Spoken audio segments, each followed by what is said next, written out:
ಪೂರ್ಣಂ ಜಗತ್ಪ್ರಾಣಾನ್ ಸಂಸ್ಕೃತಂ ಸಂಸ್ಕೃತಿಂ ಗುರುಂ ಕೃಷಿಕಂ ಸೈನಿಕಂ ಗಾಂಚ ವಂದೇ ಭಾರತ ಮಾತರಂ.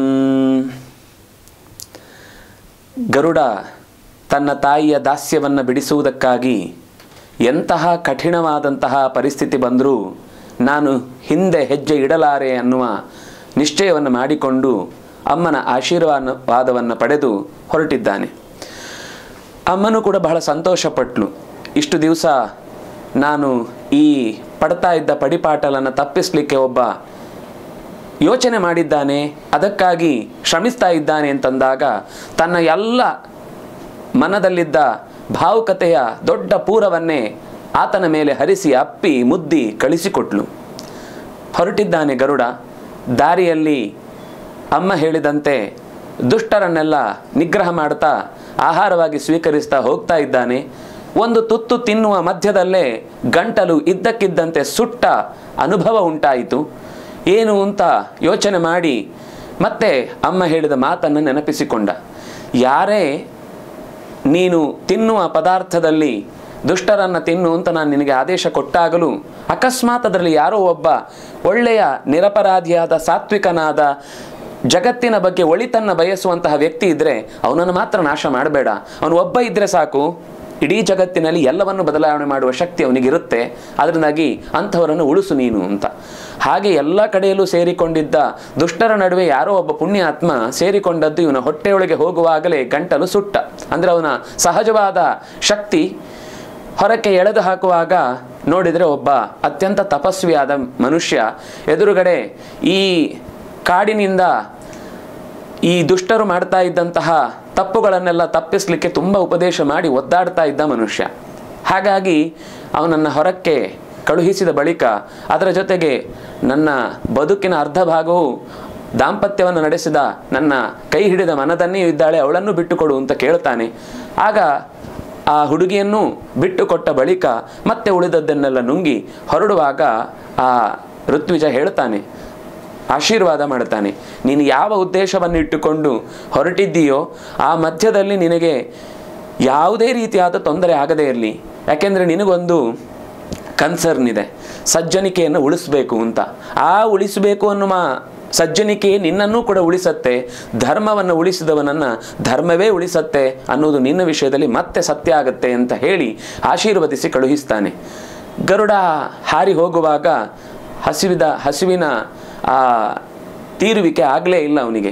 ಇನ್ನಷ್ಟು ಹಸಿವಾಗ್ತಾ ಇದೆ ಅಂತ ಮೇಲಕ್ಕೆ ಹಾರಿ ಅಂದರೆ ಹೋಗಬೇಕಾದ್ರೆ ಅಪ್ಪನನ್ನು ಕಾಣ್ತಾನೆ. ಕಶ್ಯಪರನ್ನು ಮತ್ತೆ ಕೇಳ್ತಾನೆ, ಅಪ್ಪ ನನಗೆ ಮತ್ತೂ ಒಂದು ಹಸಿವಿನ ಪರಿಹಾರವನ್ನು ಮಾಡಿಕೊಳ್ಳಿಕ್ಕೆ ಆಹಾರ ಬೇಕೇ ಬೇಕು ಅಂತ. ಬಹಳ ಯೋಚನೆ ಮಾಡಿ ಹೇಳ್ತಾನೆ ಕೊನೆಗೆ, ನೀನು ಇದೇ ದಾರಿಯಲ್ಲಿ ಮುಂದೆ ಹೋಗಬೇಕಾದ್ರೆ ಒಂದು ದೊಡ್ಡ ಸರೋವರ ಸಿಗುತ್ತೆ. ಆ ಸರೋವರದಲ್ಲಿ ನಿರಂತರ ಕಿತ್ತಾಡ್ತಾ ಇರುವಂತಹ ಒಂದು ಒಂದು ಆನೆ ಎರಡು ಜೊತೆಯಾಗಿ ಮಾತಾಡ್ತಾ ಇರುತ್ತೆ. ಅದನ್ನು ಬೇಕಾದರೆ ನಿನ್ಗೆ ಆಹಾರವಾಗಿ ಸ್ವೀಕರಿಸು, ನಿನ್ನೆಲ್ಲ ಸಮಸ್ಯೆ ಪರಿಹಾರ ಆಗುತ್ತೆ ಅಂತ. ಅವನು ಕೇಳ್ತಾನೆ, ಅವ್ರು ಯಾಕೆ ಕಿತ್ತಾಡ್ತಾ ಇದ್ದಾರೆ? ಹೌದು, ಅವರ ಸಮಸ್ಯೆಯೇ ಹಾಗೆ. ಕೆಲವರು ಇರ್ತಾರೆ, ಅವ್ರು ಯಾಕೆ ಕಿತ್ತಾಡ್ತಾರೆ ಅಂತ ಅವರಿಗೂ ಗೊತ್ತಿರೋದಿಲ್ಲ. ಕಿತ್ತಾಡೋದೇ ಅವರ ಸ್ವಭಾವ. ಅದು ಹಿಂದಿನಿಂದ ಬಂದದ್ದು, ಯಾವತ್ತೋ ಒಂದು ಕಾಲದಿಂದ ಬಂದದ್ದಲ್ಲ. ನಾವು ಒಂದು ಕಥೆಯನ್ನು ಅರ್ಥ ಮಾಡಿಕೊಳ್ಳುವಾಗ ಕೆಲವು ಸಂಕೇತಗಳನ್ನು ಅರ್ಥ ಮಾಡಿಕೊಳ್ಬೇಕಾಗತ್ತೆ. ಕೆಲವು ಆ ಕಾಲದ ಪರಿಸ್ಥಿತಿಗೆ ಹೋಗಿ ಅಲ್ಲಿರುವ ನೀತಿ ನಿಯಮಗಳನ್ನು ನಾವು ಮನಸ್ಸಿನಲ್ಲಿ ತಂದುಕೊಳ್ಬೇಕಾಗತ್ತೆ. ಆ ಪ್ರಶ್ನೆಯನ್ನೇ ಗರುಡ ಕೇಳ್ತಾನೆ, ಅದು ಹಿಂದಿನಿಂದ ಯಾವಾಗ ಬಂತು? ಸುಪ್ರತೀಕ ವಿಭಾವಸು ಅಂತ ಇಬ್ಬರು ಋಷಿಕುಮಾರರು ಚೆನ್ನಾಗಿ ಶಾಸ್ತ್ರವನ್ನು ಓದಿದವರೇ ಆಗಿದ್ದರೂ ಕೂಡ ತನ್ನ ತಂದೆ ಗುರುಕುಲವನ್ನು ನಡೆಸಬೇಕು ಅಂತ ಬಿಟ್ಟುಕೊಟ್ಟು ಹೋಗುವಾಗ ಹೇಳಿದ್ದ, ಚೆನ್ನಾಗಿ ಗುರುಕುಲ ನಡೆಸಿ ಅಂತ. ಸುಪ್ರತೀಕನಿಗೆ ನಿಜವಾಗಿ ಆ ತಂದೆ ಹೇಳಿದ ಮಾತಿನ ಮೇಲೆ ಸ್ವಲ್ಪ ಗೌರವ ಇತ್ತು. ಆದರೆ ವಿಭಾವಸು ಇಲ್ಲ ಅದು ನಾನು ನಡೆಸಿದ್ದು ಅಂತ ಆಗಬೇಕು ಅಂತ ಅವನು. ಸುಪ್ರತೀಕ ಇಬ್ಬರು ಒಟ್ಟಿಗೆ ಇದ್ದೇ ನಡೆಸೋಣ, ಬೇರೆ ಬೇರೆಯಾಗಿ ನಡೆಸೋದ್ರಲ್ಲಿ ಯಾವತ್ತೂ ಕೂಡ ಅದರಲ್ಲಿ ಒಂದು ಕ್ವಾಲಿಟಿಯನ್ನು ನಾವು ಸದಾ ನಿರ್ವಹಿಸಿಕೊಂಡು ಹೋಗೋದಕ್ಕೆ ಕಷ್ಟ ಆಗುತ್ತೆ. ನಿನಗೆ ಕಷ್ಟ ಆದಾಗ ನಾನು ಸಹಾಯಕ್ಕಿರ್ತೇನೆ, ನನಗೆ ಕಷ್ಟ ಆದಾಗ ನೀನು ಸಹಾಯಕ್ಕಿರ್ತಿ.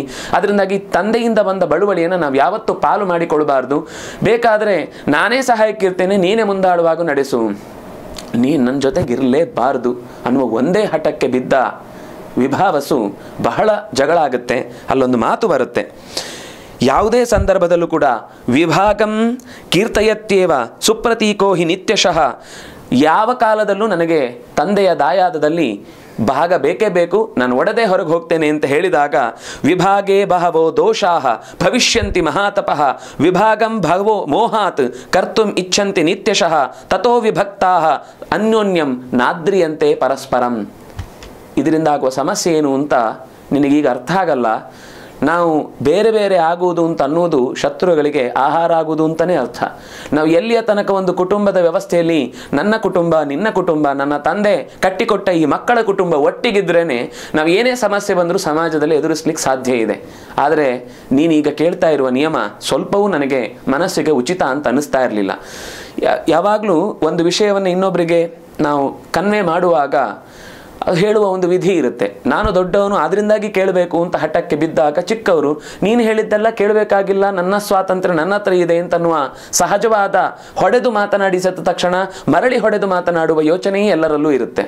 ಯಾರಾದರೂ ಏನಾದರೂ ಮಾತಾಡ್ತಾ ಇದ್ದಾರೆ ಅಂದರೆ ಮೊದಲು ನಮ್ಮ ಯೋಚನೆ ಅದಕ್ಕೇನು ಉತ್ತರ ಕೊಡಬೇಕು ಅಂತ ಹೊರತು ನಾವೇನು ಮಾತು ಕೇಳಿಸ್ಕೊಳ್ಬೇಕು ಅನ್ನೋದು ಇರುವುದೇ ಇಲ್ಲ. ಈ ಪರಿಸ್ಥಿತಿ ಸುಪ್ರತೀಕ ವಿಭಾವಸುವಿನ ನಡುವಿನ ಒಂದು ಈಗೋ ಅನ್ನೋದು ಕಡಿದು ಬಿದ್ದ ಸಂದರ್ಭದಲ್ಲಿ ಬಹಳ ವಿಪರೀತವಾಗಿ ಆ ಘಟನೆ ತಾರಕಕ್ಕೆ ಹೋಗಿ ನಿಂತಿತು. ಆಗ ಮತ್ತು ಒಂದು ಮಾತು ಹೇಳ್ತಾನೆ, ಈ ದುರ್ಬಲವಾದ ಸ್ಥಿತಿಯನ್ನೇ ಶತ್ರುಗಳು ಕಾಯ್ತಾ ಇರ್ತಾರೆ, ಇದರಿಂದಾಗಿ ನಮ್ಮ ಇಡೀ ಸಂಪತ್ತು ನಾಶ ಆಗತ್ತೆ ಅಂತ ಮತ್ತು ಹೇಳಿ ಹೇಳಿ ಏನು ಮಾತು ಕೇಳದೇ ಇದ್ದಾಗ ಅಣ್ಣ ತಮ್ಮನಿಗೆ, ತಮ್ಮ ಅಣ್ಣನಿಗೆ ಪರಸ್ಪರ ಶಪಿಸಿಕೊಳ್ತಾರೆ. ಯಾಕೆಂದ್ರೆ ಅವರ ಹತ್ರ ಇದ್ದ ತಪಸ್ಸು ಅದು ಕೋಪದ ಕೈಗೆ ಸಿಕ್ಕಿದಾಗ ಶಾಪವಾಗಿ ಪರಿಣಮಿಸಿ ಅವರಿಬ್ಬರ ವಿನಾಶಕ್ಕೇನೆ ಕಾರಣ ಆಗುವಂತಹ ಸ್ಥಿತಿ ಬಂತು. ನೀನು ಇದ್ದ ಪರಿಸರವನ್ನು ಹಾಳು ಮಾಡುವಂತಹ ರೀತಿಯಲ್ಲಿದ್ದಿ, ನೀನು ಅತ್ಯಂತ ದುಷ್ಟನಾಗಿ ಇರಬೇಕಾದ ಘಟನೆ ಇರಬೇಕಾದ ಜಾಗದಲ್ಲಿ ಹೇಗಿರಬೇಕು ಅಂತ ಗೊತ್ತಿಲ್ಲದೆ ಬದುಕ್ತಾ ಇದ್ದೆ, ಅದರಿಂದಾಗಿ ನೀನು ಆನೆಯಾಗು ಅಂತ ಶಪಿಸಿದ. ಅವನು ನಾನೇನು ಕಮ್ಮಿ ಇಲ್ಲ ಅಂತ ತಮ್ಮ ಅಣ್ಣನನ್ನು ಶಪಿಸಿದ, ನೀನು ಆಮೆಯಾಗು, ನೀನು ನೀರಿನೊಳಗೆ ಇರುವಂಥವನಾಗು ಅಂತ ಶಪಿಸಿದ. ಹೀಗೆ ಶಪಿಸಿದ್ದರ ಪರಿಣಾಮ ಇಬ್ಬರೂ ಆನೆಯಾಗಿ ಹುಟ್ಟಿದ್ದಾರೆ. ಹುಟ್ಟಿದಾಗಿ ಇನ್ನೂ ಮುಗಿದಿಲ್ಲ. ಆಗ ಯಾವ ಯೋಚನೆಯಿಂದ ಅವರು ತಮ್ಮ ಕಲಹವನ್ನು ಮುಂದುವರಿಸಿದ್ರು ಅದು ಈಗಲೂ ಕೂಡ ಹಾಗೆ ಮುಂದುವರಿತಾ ಇದೆ. ಕಾಡಿನಲ್ಲಿ ಎಲ್ಲ ಮರಗಳನ್ನು ಪುಡಿಗಟ್ಟುತ್ತಾ ಆಹಾರವನ್ನು ಪಡೀಬೇಕು ಅಂತ ಅನ್ನುವ ಯೋಚನೆ ಮಾತ್ರವಲ್ಲದೆ ತನ್ನ ಶಕ್ತಿಯನ್ನು ಪ್ರದರ್ಶಿಸಬೇಕು ಅಂತ ಆನೆಗೆ ಬಲ. ಆಮೆ ನೀರಿನೊಳಗೆ ಇಳಿಲಿಕ್ಕೆ ಬಿಡುವುದಿಲ್ಲ ಅಂತ ನೀರಿನಲ್ಲಿದ್ದಂತಹ ಎಲ್ಲ ಜಲಚರ ಪ್ರಾಣಿಗಳಿಗೂ ಕೂಡ ಬದುಕಲಿಕ್ಕಾಗದ ರೀತಿಯಲ್ಲಿ ಆಮೆ ಮಾಡಿ ನಿಂತಿದೆ. ಹೀಗೆ ಇವರಿಬ್ಬರು ಇದ್ದರೆ ಆ ಕಡೆ ಕಾಡು ಪ್ರಾಣಿಗಳು ಬದುಕುವುದಿಲ್ಲ, ಈ ಕಡೆ ನೀರಿನ ಪ್ರಾಣಿಯೂ ಬದುಕುವುದಿಲ್ಲ. ಅದರ ಆಕೃತಿಯ ಬಗ್ಗೆ ಒಂದು ಮಾತು ಬರುತ್ತೆ. 3 ಯೋಜನದಷ್ಟು ದೂರಕ್ಕೆ ವ್ಯಾಪ್ತಿ ಉಳ್ಳಂತಹ ಸರೋವರವನ್ನು ಇಡೀ ಆಮೆ ತನ್ನ ಶರೀರದಿಂದ ವ್ಯಾಪಿಸಿಕೊಂಡಿತ್ತು ಅಂತ. ನಾವು ಇವತ್ತು ಆ ಕಾಲದ 1,00,000 ವರ್ಷದ ಹಿಂದಿನ ದೊಡ್ಡ ಶರೀರವುಳ್ಳ ಡೈನೋಸರ್ಗಳನ್ನು ಏನೇನೋ ಮಾತಾಡ್ತೇವೆ, ಅಂಥದ್ದೇ ಒಂದು ಸ್ವರೂಪದಲ್ಲಿ ಈ 2 ಪ್ರಾಣಿಗಳು ಕೂಡ ನೋಡಲಿಕ್ಕೆ ಬೆಟ್ಟದಷ್ಟು ಎತ್ತರದ ಶರೀರವನ್ನು ಹೊಂದಿದ್ದಂತಹ ಆನೆಗಳ ನಡುವಿನ ಕಲಹಕ್ಕೆ ಮುಕ್ತಾಯವನ್ನು ಹಾಡುವುದಕ್ಕೆ ಅಲ್ಲಿಗೆ ಬಂದಂತಹ ಗರುಡ ಒಂದನ್ನು ಕಾಲಿನಿಂದ ಹಿಡಿದ, ಇನ್ನೊಂದು ಕಾಲಿನಿಂದ ಹಿಡಿದ ಆಕಾಶಕ್ಕೆ ನೆಗೆದ. ಹೀಗೆ ನೆಗೆದು ಆಕಾಶದ ಹತ್ರ ಹೋಗ್ತಾ ಇರಬೇಕಾದ್ರೆ ತಂದೆ ಹತ್ರ ಕೇಳಿದ, ಏನು ಮಾಡಬೇಕು ಅಂತ ಗೊತ್ತಾಗ್ತಾ ಇಲ್ಲ ಅಂತ.